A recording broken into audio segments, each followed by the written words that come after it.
Hey everyone, Eggman here with another video, and today we have a tier list for the Digimon card game BT12 Ultimate Cup format, which is essentially the format that we have for the rest of this month of June. And it's a format where essentially you're restricted in deck building to have only one color for your deck. You can have multicolor cards, but everything has to share at least one color into it. So it does kind of invalidate some decks that are inherently just running a bunch of different colors, but also strengthens some decks that are pretty much already in that that single color kind of archetype in general. So we're going to be doing that, but first I do want to talk about the sponsor for this video, Alpha Clash. Alpha Clash is a superhero-themed trading card game that uses mechanics similar to games we cover here on this channel. It's based off the Alpha Clash graphic novel, which released this past summer, and it was funded on Kickstarter in under 10 minutes. It formally releases in retail on July 21st, so next month, and its second set will be coming out in November, where it will be then doing quarter releases from there. They are also kind enough to send me a full box, a 2-player Clash kit, as well as just a single pack here. So for today, we're just going to open up the 2-player Clash kit, as well as the trading card pack right here. And then if you guys are interested in seeing the full box opening, let me know, as well as if you guys want me to do a example game or how the game works with the 2 Clash sets. So let's jump on into getting this pack opened. There we go. All right, we got 9 cards, all right, on the front here. All right, so we have Sergeant Weber, Shadowlight's Light Beam, Shadowlight, all right, cool. Sharpshooter Moxie, Sinister Assistance, Flare, Gotcha, and a Sinister San Francisco, which is probably one of the foils. This is a really interesting foil here, like a kind of a rainbow sparkle. So that's really nice. This actually looks really good in person too. I think the camera's picking up pretty good. And then also we get a regular copy. All right, so we got a rare and then a foil copy of the rare too. So pretty nice. We got half a playset of this card already. We also have the 2-player Clash kit, which comes with 2 full decks. It also comes with an exclusive promo card as well. All right, here we go. All right, so we have our 2 starter decks here. Good foil looks really good. I do kind of like this I don't know, like rainbow speckled version. Looks very nice. So we do have a couple of these are, I believe, actions. These are quick actions. We have locations. We have some of our guys here, magnates here too. What's in the back here? Ooh, all right. So we do have our fancy card. So it has an awe factor, an 8 cost, which is pretty hefty, I think, in this game, since you have to be using resources from your hand to help pay for your cards and stuff, and have as your resource system. But very nice, pretty card here. All right, and then here is the Moxie deck ready to hunt, and looks really cool here. So it looks like I think both these are moderately just the same color. So looks like we have a Denver location here, and also United Nations headquarters. We have a couple of our Clash cards right here. So we got the Moxie Light Power Armor, which this game also has this equipment that you can attach and put on your cards, which I think is really interesting. And then Moxie, and then so we got the Moxie fully loaded. So we have 3 of those, 2 of the Moxie Power Armors, and also Mean Streak Finishing Blow right here. And this is the XAO. So here's our little sneak peek of Alpha Clash for this video. Again, if you guys want me to do a formal box opening of the full guy, or also maybe do an example battle with the 2 decks, let me know. I'll definitely be down for that. Again, thank you very much to Alpha Clash for supporting and sponsoring this video, and make sure to check them out on their own socials, including their YouTube, which has some really good tutorials on how to play, and their website has a really good resource for people trying to get into it as well. So again, thank you to Alpha Clash for sponsoring this video, and let's get on into the tier list. So to start us off, we do have a couple decks that I've just kind of marked as not playable in this format. Generically, they just kind of need multiple colors to function. So Examon needs that blue and green cards. Hunters and Crosshair, I think, is pretty self-explanatory for there. Mastamon, I've seen some people work, but I'm just going to keep it in this out of format spot right here. And then Jessamon, you're kind of needing those Sistermons, which are white, which means that you can't be playing them in the same deck, which is a little unfortunate. So that's kind of our out of format, and then we're just going to go kind of willy-nilly. I just kind of have it based on how I have it on here. So security control, we're going to put in playable.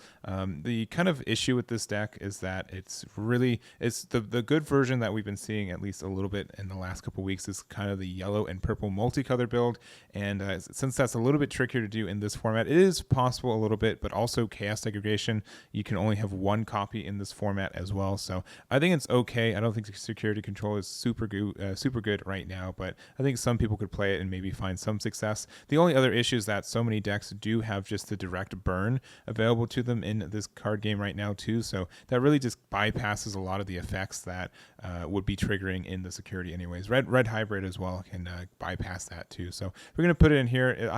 We might see one or two top, but we'll see it from there. Next up, blue flare. I'm gonna also put it in playable. I think there's just too many decks right now that are really good in like a single stack, and they can kind of play around what blue flare wants to do. I do think the deck can do well occasionally, and there are some good matchups. I think probably Bloomlord is one of the, if not the best deck or like card format that this deck has. So being able to play against that a lot will help it. But I don't also think Bloomlord's right next, but I think Bloomlord is competitive. I don't know if I'd put it in highly competitive.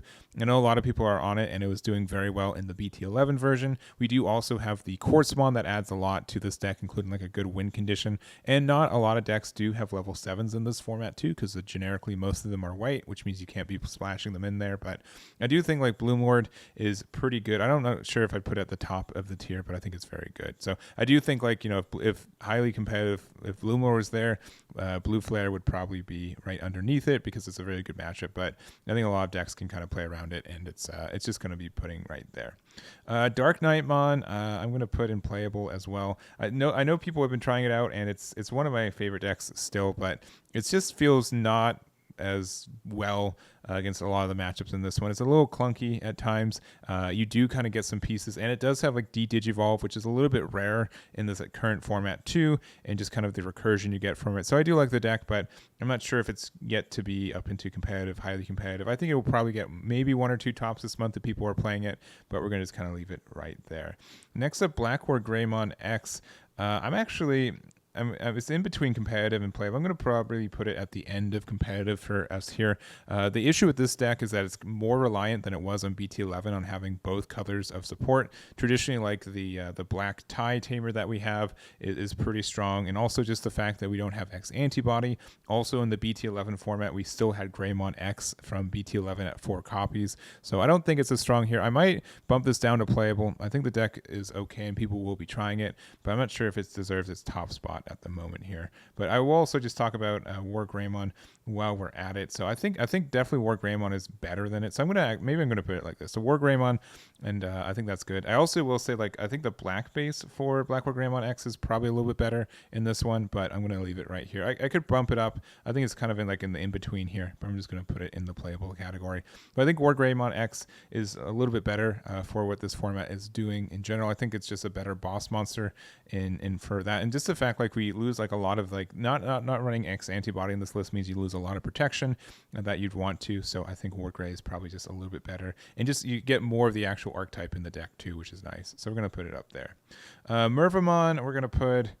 I don't know if I want to put in trash. I think I might put in trash. I haven't seen a lot of people run it, and I'm not sure if it's just because like Beelzy is just like the same deck but better, but it's just okay. I don't think you obviously kind of missed like the actual loop variant because the werewolf mode can't be played at all either, so that's kind of rough for this deck. I think it'd be very good at using that card in this format, but since you can't use that, and since again I think BLZX is just probably a better purple deck and kind of pretty much doing the same stuff, it's gonna live here in the trash tier. I'm also gonna put Buellstar. You can run some fancy mono purple builds for this, I think, and get some mild success, but I don't think you're going to get as much success as running BLZX either, and I'm just probably going to leave it there too. Blue Hybrid I'm really tempted to put in playable too, or competitive. I'll probably leave it in playable. If Machine Dramon becomes a real problem, I think that the source destruction that Blue Hybrid can obtain at times and get some results there, I think I'd put it maybe a little bit higher, but I think it's a deck that people can still run. It is better in this format, I think, than the regular BT12 format, and you can, again, get some good synergy with some stuff. Melga, I'm going to be putting in trash. I don't think anyone's going to be on this deck in this format. I could be wrong for that. I'm also going to put its brother Grandis there. It could maybe move up to playable, but I'm going to put it in trash. I think these decks are probably done for what they're doing, especially with some of the restrictions and everything. I just don't think they're in a good spot for this meta, or probably not in the future too. I think we're finally, they've almost been viable for like a whole year straight, but I think we're finally getting to the tail end of their viability, and I don't think anyone's going to be topping with these ones anytime soon, at least on the Ultimate Cup format. So we're going to leave them there. And also, I guess I'll put Alphamon there too. I just generically just had to put these three. They've just been kind of terrors for it, and I could maybe see like this deck working, but like it's also like really dependent on X Antibody and Cool Boy, so not being able to have those is kind of rough. But you do kind of have a level 7. Maybe I'll put this like right here. If someone's bold enough, they can maybe do well with this deck, but I don't think it's there quite yet. Let's see, Magna, I guess like armor, and I guess I'll put like both of these together too. So I'll put both in like, I think Imperial is trash. I think you can play it, but it's not good. Because essentially like your bottom end can be one color, and then like your middle, like it's the level 4 slot that's really tough, because like the level 5s and 6s are both colors, so you're normally fine, but being able to have like a blue-green card that you can use your DNAs for is pretty much just Digimon for what this deck is. So I think it's a little bit tricky. You might find some combos. I think like being able to go mono blue generically in armor is a little bit stronger, and there might be some good archetypes for this one too, but we're going to kind of leave it there. I think the armor is just a little bit better, and there might be something there for it. Dorbikmon, I'll put Dorbic in competitive. I think people are still playing it and still have a shot for it. So I think this deck is still obnoxious. I think it can be very good and can still win out of nowhere. I don't know if a lot of people are on it, but I think it's still very good. I think it's a strong deck there. Next up, we're gonna go through I promise I didn't plan this. I kind of shuffled them at the bottom, but they're kind of all the top ends for these. So we'll start off with Red Hybrid. I think I'm gonna put it at the top end competitive. I don't think I want to put it in highly competitive. I know a lot of people are on this deck, and because of that, and it's not really getting as many tops as I'm wanting, I'm gonna leave it in competitive. I think it could be like the bridge for either or, and this is going to be Machine Dramon. I think Machine Dramon is like the tail end of highly competitive. I don't think it's like tier one, if that makes sense. I think it's very strong, and a lot of people are on it too, which is helping its viability. But I think a lot of people are also kind of figuring out how to play around it too. So we're gonna kind of leave it there.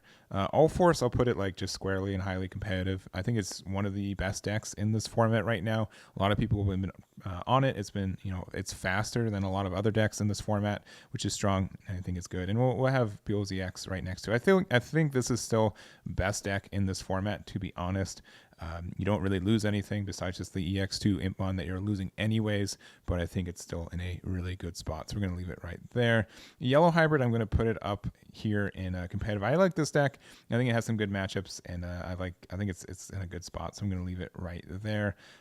Gallant, I'll probably put in competitive too, probably like the tail end of competitive, but it is super strong. I think it has some good matchups across the board up here, and the fact that, again, that the game is a little bit slower. I think All Force is probably like the worst matchup for it, but I think it can have a good matchup against BLZX if you're able to go into Crimson mode at the end time, and sometimes you can put enough pressure that they can't set up again with Machine Dramon, and sometimes you can attack over stuff and get some destruction. So I think it's okay. I think people are going to be finding a little bit more success with it in the BT12 Ultimate Cup format than the BT12 format, and I think I'm going to just leave it there.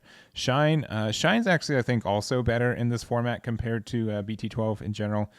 We'll probably just put it like middle of the pack here, but I think it's in a good spot. And to wrap it up, we do have the Mother D Reaper. I'm going to put it up there. I think this deck actually has a lot of good matchups for this format too. It's maybe it's just a one of, maybe it's just because Luca got a top with it on one of my events. But I was watching him playing, I was looking at the matchups and everything, and it looked pretty solid. It looked like you could do some nasty stuff with this, and some decks just can't get over Gatekeepers still.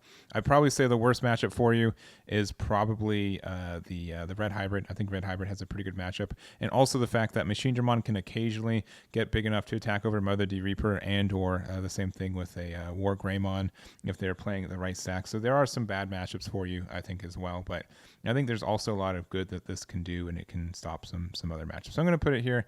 This might just be my risky pick, and it might be wrong, but we're gonna leave it up there. But that is kind of me going over it. Are there any last minute changes that I want to do? I think this is moderately good. So I think best three decks right now: BLZX, All Force, and Machinedramon. I don't think that's too out of the ordinary.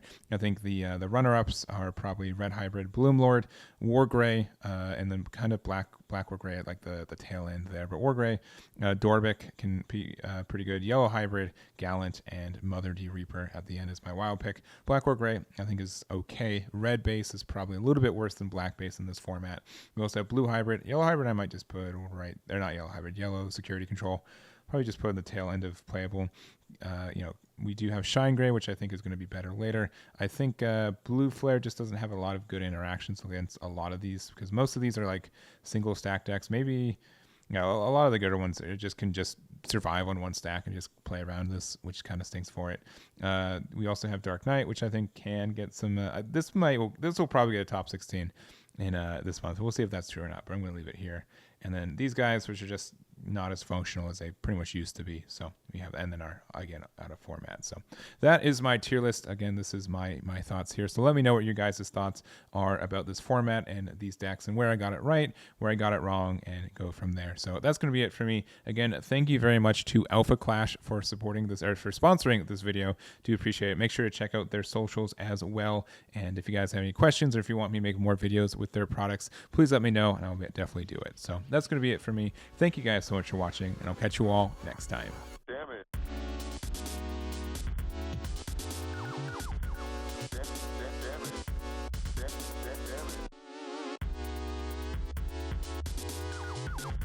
Damn it.